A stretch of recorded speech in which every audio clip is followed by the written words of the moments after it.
See you. What's up YouTube, this is Yash, and in today's video we will be discussing about 5 mistakes that you should not commit if you're starting up a business or you're trying to be an entrepreneur. Number 1, being extra positive and overconfident. So this is one part of the mistake. This is the first mistake. It goes hand in hand. Overconfidence and extra positive goes hand in hand. So I do not want you to take this wrong and get a wrong message of not being positive about your business. That's a whole other story. If you're going to think about your business not being positive, your business not bringing you profits, not getting sales, you're never going to be able to start a business and quit what you're doing right now. I understand. This is not what we're talking about. What happens most of the times I come across people who say, oh my god, I have a brilliant idea. I'm like, yeah, go ahead, tell me, because I want to know what's that brilliant idea. I am one of those kind of people. So they'll be like, oh, you know what, this is such a busy business. People are getting busy all the time. This is a new kind of business. There are low license fees, taxes are low. Actually, people really want it at this time. They're gonna jump right onto it. If I only make 10 sales a day, if I make 10 sales for 6 months, I'm gonna already be positive. I'll be making $600,000 by the end of the year. It's gonna be insane. Stop. Do you really think what you're thinking right now is actually something that's gonna happen just tomorrow?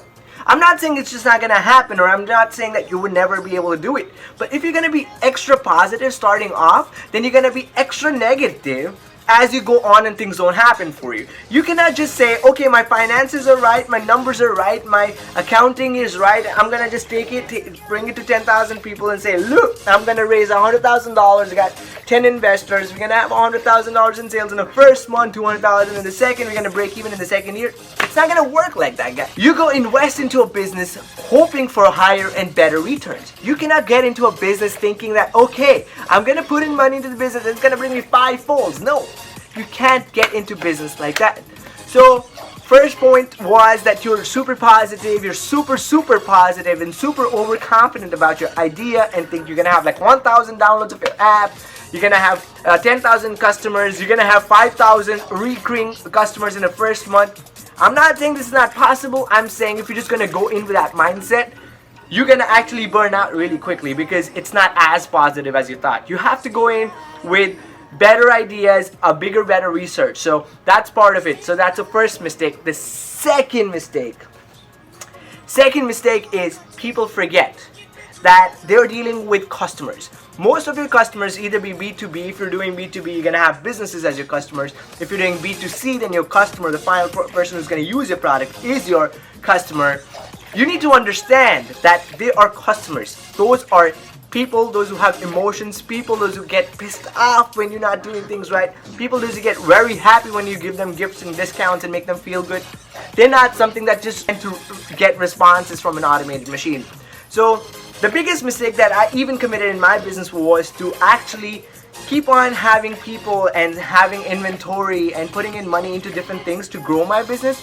But I wasn't seeing that I have to kind of grow. Like most people see customer service or taking care of their customers as another cost on their business. But that's how I used to look at it too. So we take customer service as the next cost and we say, oh, if you want to grow the business, you have to cut down costs. So you either keep it constant or just like take care of it. If you guys were in the 1960s or 1950s, it would have been perfect. Keep the cost low on customer service. Really, people don't care because you're the only one giving out that product. You will end up making more sales. Keep making sales. Keep pushing this bar up. Don't care about this one. Just leave it there, right? But things have changed. In 2017, at least, I can tell you for sure, being a customer like how I am, even if you go to Chipotle, you go to Office Depot, you go to Best Buy, they're trying to match you deals. They're trying to do whatever it takes. If you pick up your phone and you call and you say, hey, I'm not able to get a freaking customer service agent, it sucks, right? You already made this mindset for big companies. You have big mindsets for Best Buy. You have companies like Office Depot, Office Max, Staples, Toyotas, Hondas. We have problems with these companies. These are bigger giants, right? And if they don't answer our phones, we're like, oh, these such big companies, they're not answering my phone, they're not available. Banks, we have problems with that. So it's all about customer service. They're not taking care of us, and we even get pissed off with such big banks and such big companies whom we probably have 36-month leases, or we have accounts with like 10, 20, 30, 40, $80,000 in their account. So it kind of goes like that. So if we are really related to them, even if we hate them, we're gonna stick with them, right? So that's part of it, and we still say they don't care for us and we get pissed off at them. Now think about businesses like you and I don't know if you're a big business owner, I don't know if you own Adidas and Nike, I'm not talking to you, but I'm talking to someone who's like starting off, or someone who just built something, or someone who's like 10 years or 7, 8 years into the business and building it. You're just starting to build a business. You have to take care of your customers. I have templates out there on my customer service network. I have a customer service agent or two who take care of all the emails for my businesses, right? They send out emails, they answer emails, but I always tell them, add the personal touch to the email. I don't want you to just write an email saying, hey, thank you so much for asking about this. This is the answer. No, make it feel like you really care about them, because I feel good about my customers when they feel happy, when they feel satisfied, when they feel that they've been taken care of. So I write an email and say, thank you so much for getting back to me. I appreciate you taking out your time out of your busy schedule, writing me this email. I want to just thank you for coming and visiting my store online. I built this when I was this. I'm so happy and appreciative of you for trying it, and thank you for asking me for the size small in a t-shirt that we didn't have. I'll make sure I have it available. I take a note of that and I send them an email as soon as a size small becomes available in that t-shirt, because that is my duty. This is what I tell all my customer service reps. I'm like, look, you have to talk to each and every of your customer like how you care for them. The third mistake that not businesses but entrepreneurs mainly make is doing just way too much. And doing too much. This is one of the biggest mistakes we guys have. When I started my own business, I was trying to do the marketing, I was trying to do the fulfillment, I was trying to do the ads, and I was trying to do the email marketing, I was trying to do the social media, I was trying to do ordering, I was trying to do the inventory tracking. What was happening actually? I was trying to do like 10, 20 things, and I thought I was the business. What was I doing? Was I growing the business?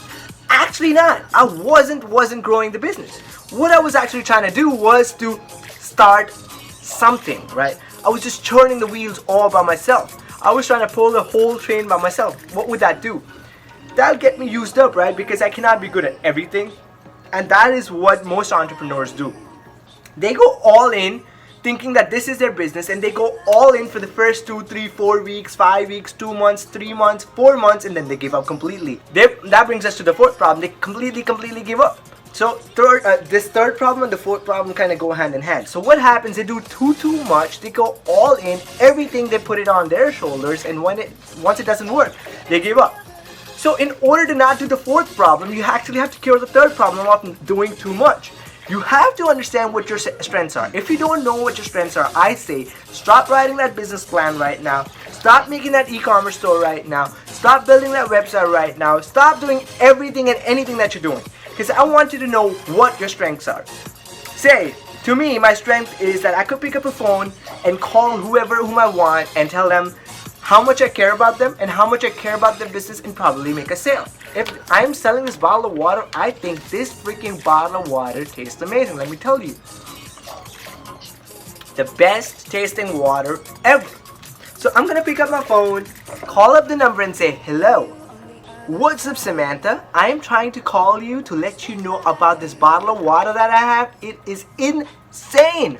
So, very important for me to tell them that this bottle is important. So I believe in selling my product and believing in my product. So my first quality is to believe in the product and then sell it. So that's my strength. The same way, I want you to find your strength. I'm not a creative genius, right? So once I sit down in my website, I have to build a hero page. I'm totally screwed because my imagination goes like, I should have this and I should have this, and I would think that blue and pink and magenta and brown all together look beautiful.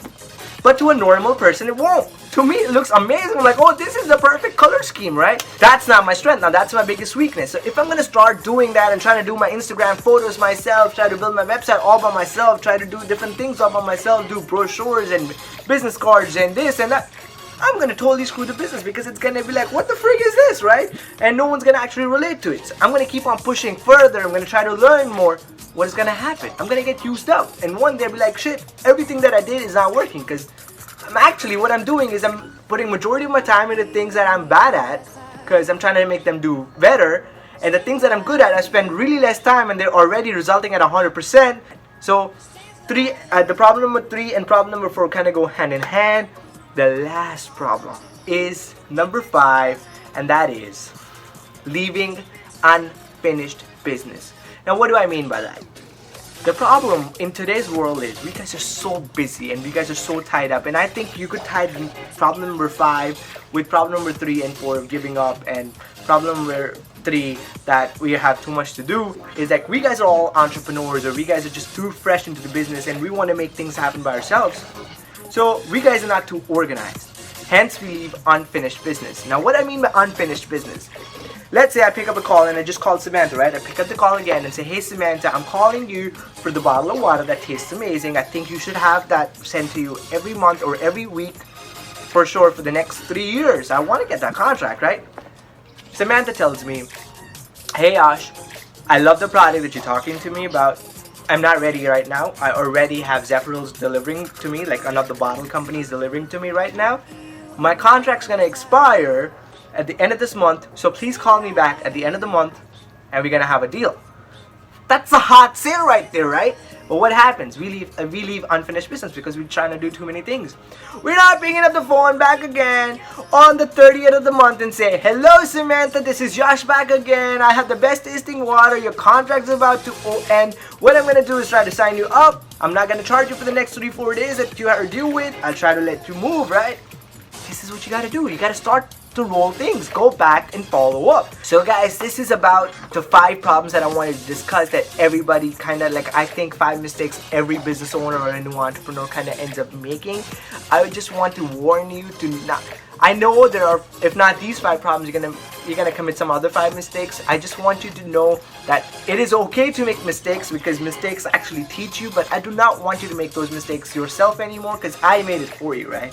I made those mistakes and I'm able to come and comprise everything of all the mistakes that I made and put them in this video and bring it right in front of you because I don't want you to make those mistakes. Please try to go back to this video, ask me questions, go into the comment section, tell me what you want the next video about, or if any of the mistakes I was trying to discuss is not clear enough, because I would hate for you to make those mistakes because those mistakes actually cost you passion, cost you money, cost you your time, and I really want you to make something out of your life because I totally believe in you. I don't really care about what the world says, what your mama says, what your papa says, what your girlfriend, boyfriend, whoever says whatever about you. I want to tell you that you are capable and you are the one who can make anything out of your life because a lot of people have made themselves from zero and from the bottom, and you could do the same, and I totally believe in you. I don't really care about who says what to you. And yes, this is about you. It is not about anyone else. Because if you're going to make something out of your life, people are going to stop saying bad and start saying good about you. So, thank you so much for watching this video. If you like this video, give it a big thumbs up. Share it with your friends who are starting off businesses, or if you know who's starting up a business or needs some advice. Share this video, share this channel. Subscribe to this channel. It's very important. It helps me feel good. So, subscribe my channel here. Watch my last video here. Thank you so much and bye-bye.